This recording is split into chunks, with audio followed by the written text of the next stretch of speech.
Cap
madam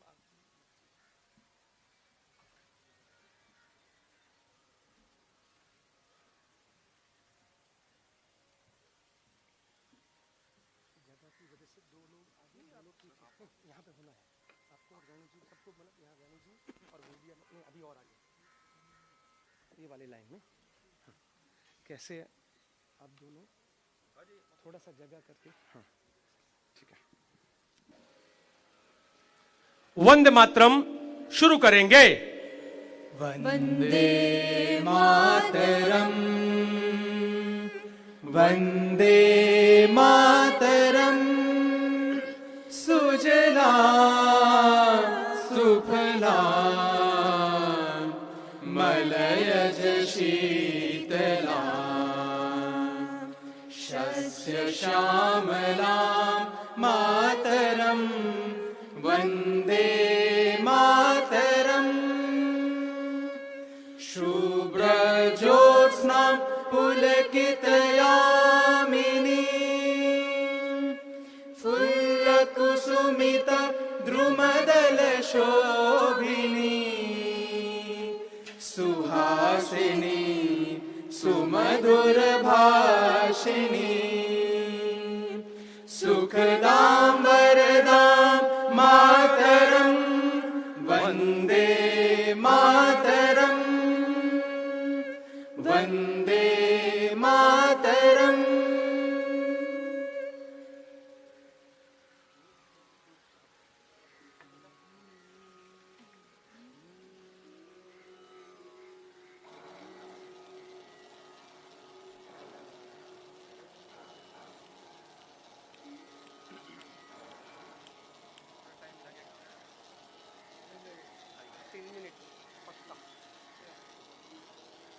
भी tried तो खर्चा बहुत ज़्यादा था तो अभी इस बार चलाएंगे नेक्स्ट टाइम से छोटा पोल आगे लगा था उस पर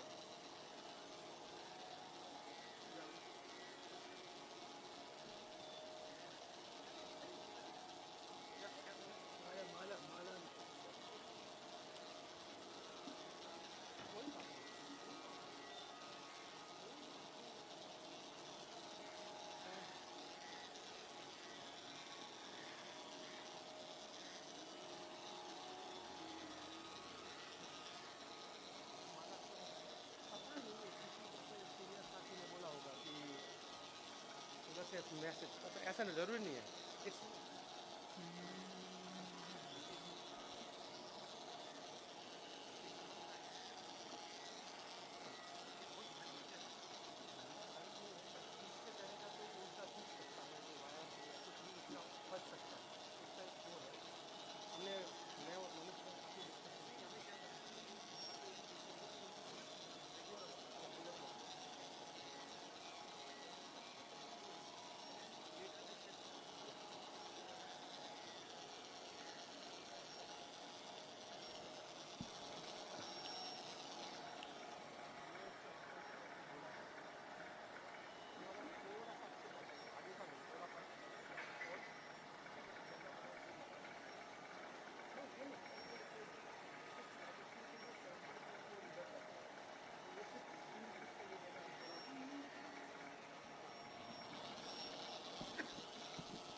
सावधान की स्थिति में हम लोग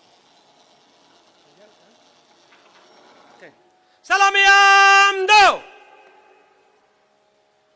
जैसे थे ध्वज गीत शुरू करेंगे। झंडा ऊंचा रहे हमारा, विजयी विश्व तिरंगा प्यारा। झंडा ऊंचा रहे हमारा, सदा शक्ति दर्शाने वाला, प्रेम सुधा बरसाने वाला, वीरों को हर्षाने वाला, मातृभूमि का तन मन सारा।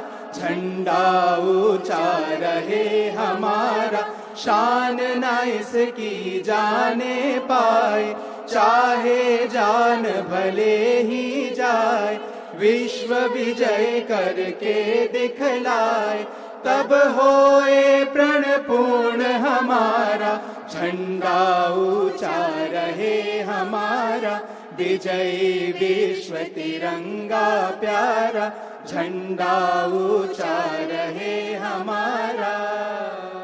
परेड विश्राम।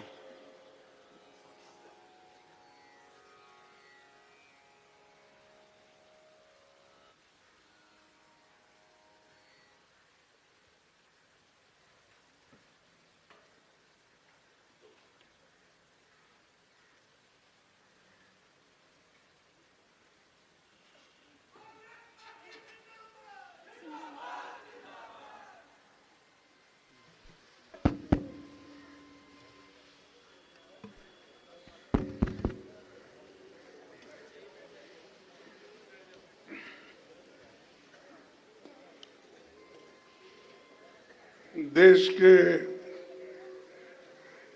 सभी कांग्रेस जनों को कांग्रेस के स्थापना दिवस पर हार्दिक बधाई देता हूं। आप सभी को नए साल की भी अग्रिम बधाई। 28 दिसंबर 1885 को मुंबई में कांग्रेस की स्थापना हुई थी। तब से 62 सालों तक करोड़ों कांग्रेस जनों ने अंग्रेजों से संघर्ष किया, त्याग किया, बलिदान दिया और जेलों में मुश्किल यातनाएं सही। तब कहीं देश को आजादी मिली। मैं आज कांग्रेस के सभी निर्माताओं और स्वाधीनता सेनानियों को श्रद्धांजलि देता हूं। संविधान और मजबूत लोकतंत्र की स्थापना करने वाले नायकों को नमन करते हुए कहना चाहता हूं कि उनके सपनों के भारत के लिए कांग्रेस हर संभव प्रयास जारी रखेगी। साथियों, ये कांग्रेस का सौभाग्य रहा कि देश की सभी प्रमुख हस्तियां कांग्रेस से जुड़ी रही है। राष्ट्रपिता महात्मा गांधी जी के नेतृत्व में कांग्रेस के झंडे तले किसानों, मजदूरों, महिलाओं और गरीब तबकों के लोग जुड़े हुए थे और लड़ते रहे। आजादी के पहले ही कांग्रेस ने मौलिक अधिकार का जो स्वरूप 1931 में बनाया था वो हमारे संविधान का हिस्सा बना। लेकिन आज संविधान और लोकतंत्र दोनों खतरे में है। देश के सर्वोच्च मूल्यों जैसे एकता, अखंडता, धर्मनिरपेक्षता और सामाजिक न्याय की रक्षा के लिए महात्मा गांधी जी, श्रीमती इंदिरा गांधी जी, राजीव गांधी ने शहादत दी। साथियों, 2025 में 25 का वर्ष महात्मा गांधी के कांग्रेस अध्यक्ष बनने की ये शताब्दी है और सौभाग्य से वो बेलगाम में अध्यक्ष चुने गए कर्नाटक राज्य से। संविधान को स्वीकार किए जाने के ये 75वां वर्ष है। वंदे मातरम का 150वीं जयंती है और 2026 का वर्ष दादा भाई नौरोजी का 200वीं जयंती है। सरोजनी नायडू के कांग्रेस अध्यक्ष बनने का शताब्दी वर्ष है। झंडा ऊंचा रहे हमारा गीत की भी शताब्दी है। ये गीत दिसंबर 1925 में कानपुर कांग्रेस अधिवेशन में पहली बार गाया गया था। साथियों, 1947 में भारत की आज़ादी के आसपास दुनिया के कई देश आज़ाद हुए। कुछ देश विफल रहे तो कहीं तानाशाही छा गई। केवल भारत ऐसा है जहां लोकतंत्र जीवित है। कांग्रेस के महान नेताओं के कारण भारत दुनिया का सबसे बड़ा लोकतंत्र बना। हमारे नायकों ने विजन के कारण भारत खेती बाड़ी, अंतरिक्ष, परमाणु और कई रणनीतिक क्षेत्रों में दुनिया में सम्मान के साथ खड़ा हुआ। कांग्रेस की लंबी सत्ता के दौरान देश की तस्वीर बदलने वाले ऐतिहासिक काम हुए। हरित क्रांति, श्वेत क्रांति से लेकर संचार और सूचना क्रांति, ऑटोमोबाइल क्रांति आई, आर्थिक उदारीकरण का दौर आया। चाहे शिक्षा की बात हो, आईटी सर्विस हो या दूसरे क्षेत्र में दुनिया में भारत ने एक छाप छोड़ी है। ये सब कांग्रेस की बड़ी उपलब्धियां हैं और इसीलिए आज देश इस स्थिति में आने के लिए एक उपलब्धि कर दी है। मैं ये याद दिलाना चाहूँगा कि सोनिया गांधी जी के अध्यक्ष काल में यूपीए सरकार में नागरिकों के अधिकारों की रक्षा का दायरा और बढ़ा। डॉक्टर मनमोहन सिंह के प्रधानमंत्री काल में हक हकूक आधारित अप्रोच के तहत कानून बने। RTI, RTE, food security, MNREGA, forest rights और भूमि अधिग्रहण जैसे ऐतिहासिक कानून बने जिसको दुनिया ने तारीफ की। कांग्रेस की सोच हमेशा समाज को आगे ले जाने की रही है। आज़ादी के आंदोलन में महात्मा गांधी जी ने कांग्रेस को सामाजिक सुधार, छुआछूत के विरोध, आर्थिक स्वावलंबन, बराबरी के अधिकार, सांप्रदायिकता के विरोध जैसे मसलों के लिए तैयार किया। कांग्रेस को रचनात्मक कामों से जोड़ा। कांग्रेस की सोच हमेशा बड़ी थी, लेकिन पिछले 11 वर्षों में मोदी सरकार ने कांग्रेस द्वारा बनाए गए संस्थानों को कमजोर किया जा रहा है। राष्ट्रीय संपदा के साथ जल, जंगल और जमीन खतरे में आज आई है। आरएसएस, बीजेपी के नेताओं ने देश का संविधान, तिरंगा झंडा, अशोक चक्र और वंदे मातरम तक को नहीं स्वीकार किया। उनको समाज की प्रगति के लिए बनने वाले कानून से विरोध था। वे बलिदान और त्याग से हासिल जनता के अधिकारों को कुचलने में लगे हैं। जिनके पुरखों की फ्रीडम मूवमेंट में कोई भूमिका नहीं थी, आज जनता के अधिकारों को छीनने का काम कर रहे हैं। हमें उनकी ऐसी कोशिशों का हर स्तर पर डट कर मुकाबला करना है। साथियों, पिछले 140 सालों में कांग्रेस ने कई उतार चढ़ाव देखे हैं। हमारे पास दादा भाई नौरोजी से लेकर महात्मा गांधी जी, सरोजनी नायडू, सरदार पटेल, नेहरू जी, मौलाना आज़ाद, नेताजी सुभाष चंद्र बोस, राजेंद्र बाबू जैसे महान नायकों की विरासत है। हमारे नायकों ने हमें सिखाया कि देश और जनता को सशक्त बनाने के लिए हमें लगातार काम करना है। हमें अपने गौरवशाली परंपरा के अनुरूप सभ्य और शालीन भाषा में अपने विरोधियों को मजबूती से जवाब देना है। हमारे नायकों ने सत्य के रास्ते पर चलना सिखाया। हम उसी मार्ग पर चलकर विजय हासिल करेंगे।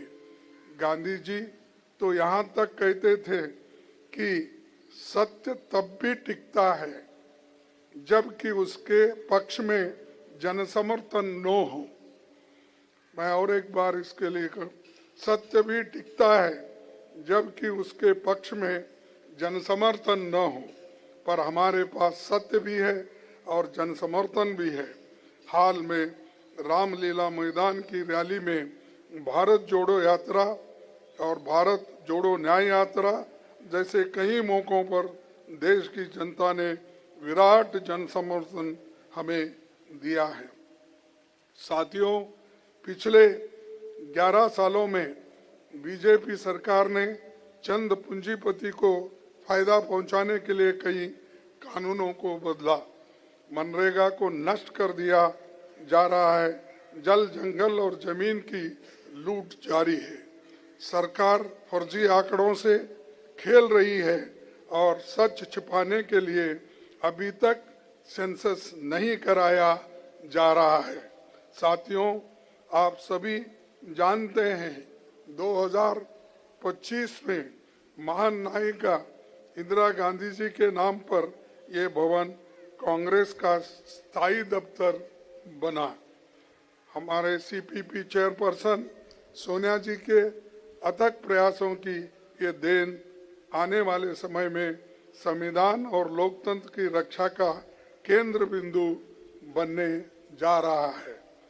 100 साल पहले कांग्रेस अध्यक्ष पद का दायित्व संभालने के बाद सरोजिनी नायडू जी ने कहा था, स्वतंत्रता के युद्ध में भय एकमात्र अक्षम विश्वासघात है, निराश एकमात्र अक्षम पाप है। आज हम आजादी की छाव में हैं, पर उनकी बातें आज भी अहमियत रखती है और आज हम संविधान और लोकतंत्र को कायम रखने के लिए मनरेगा जैसे जनता के अधिकारों की रक्षा के लिए लड़ रहे हैं। मैं देश भर के सभी कांग्रेस जनों से अपनी ये अपील दोहराना चाहूंगा कि एक स्वर में एकजुट होकर मनरेगा को बचाने के लिए जन जन के बीच जाइए।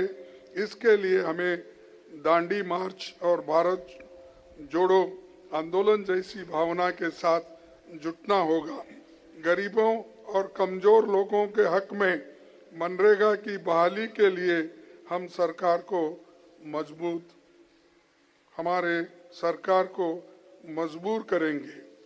आखिर में आज स्थापना दिवस पर एक बात साफ कहना चाहता हूं। जो कहते हैं कांग्रेस खत्म हो गई है, उन्हें बताना चाहता हूं, हमारे पास सत्ता कम हो सकती है लेकिन हमारी रीढ़ अभी भी सीधी है। हमने समझौता नहीं किया, न संविधान से, न धर्मनिरपेक्षता से, न गरीब के हकों के लिए। हम सत्ता में न हो लेकिन सौदेबाजी नहीं करेंगे। कांग्रेस ने कभी धर्म के नाम पर वोट नहीं मांगा। कांग्रेस ने कभी मंदिर मस्जिद के नफरत नहीं फैलाई। कांग्रेस जोड़ती है, बीजेपी तोड़ती है। कांग्रेस ने धर्म को आस्था ही रखा, पर कुछ लोगों ने धर्म को राजनीति बना दिया।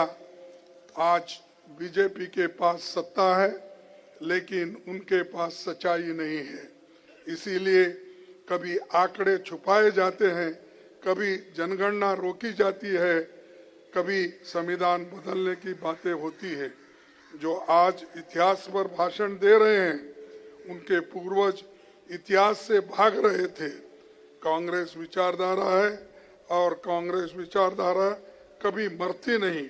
साथियों, इसलिए कहता हूं, ये लड़ाई चुनाव की नहीं है, ये लड़ाई भारत की आत्मा की है।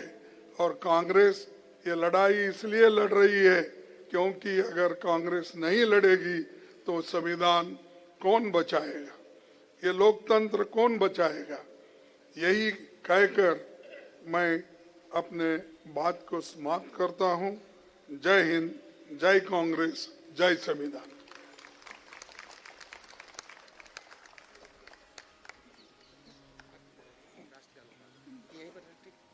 ठीक, नहीं मैं स्लोगन तो देता हूं एक। जय हिंद, जय हिंद, जय हिंद, जय कांग्रेस, जय कांग्रेस, जय कांग्रेस। धन्यवाद।